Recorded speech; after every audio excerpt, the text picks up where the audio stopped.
a long list of statistics that paint a pretty clear picture that boys seem to be falling behind relative to girls in the United States. Why do you think that is?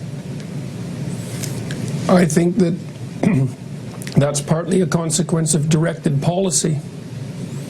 So it's linked to the idea that there's something wrong with masculinity, and so that the expression of masculinity should be limited in all sorts of arbitrary ways. The fact that kids can't really play at schools anymore is a manifestation of that.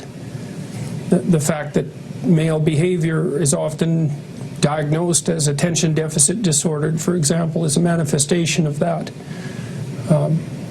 The elimination of competition as a valid form of human interaction, and the failure to recognize that competitive sports, for example, are deeply cooperative in their fundamental nature, as long as everyone is playing by the rules, obviously.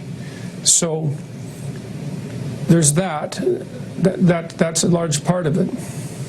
So you're saying that there is an organized, not always explicit, but still organized attempt to de-emphasize masculinity or to punish masculinity. Why?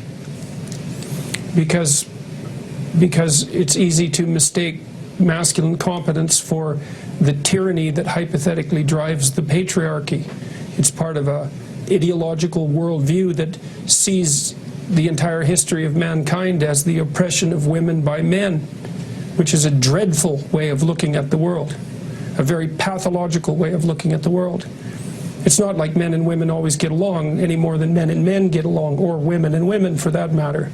But fundamentally, human history is a cooperative enterprise, and men and women have lifted themselves out of the mire over millennia in their cooperative endeavor. And to describe that as centuries of the oppression of women by men is an absolutely reprehensible ideological rewrite of history. And it's what's taught in the humanities and in much of the social sciences at universities, and increasingly in the public education system. It's taken as an unassailable fact. And you're saying that this has bad consequences for the development of boys?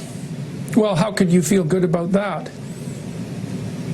I mean, if you're made out to be a potential manifestation of rape culture, if you're part of toxic masculinity, if your competitive drive is regarded as part of a tyrannical impulse, if the heritage to which you belong is regarded as an oppressive patriarchy, then how in the world are you going to step forward with confidence and shoulder that what would you call it, that burden? Why would you? Why wouldn't you just step aside and retreat, which is exactly what's happening?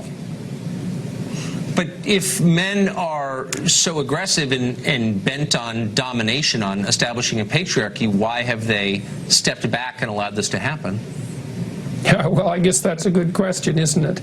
I don't know the answer to that.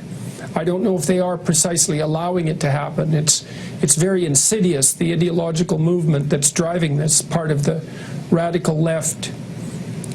Part of the radical left, I would say, is it's a very insidious movement. It's not an easy thing to resist, and a lot of it occurs, well, for example, it occurs in the school system increasingly. And it isn't clear they're not men that are reacting to that, that's boys. It's not clear what they're supposed to do about it. So if you were to fight an ideological battle. It is hard. And finally, if you were to give parents of boys one piece of advice for how, in their small way, they can fight against this trend for the sake of their own boys, what would it be? Well, I would say, first of all, encourage them. And I mean that most deeply, is that to encourage someone is to instill courage in them, to support their courage.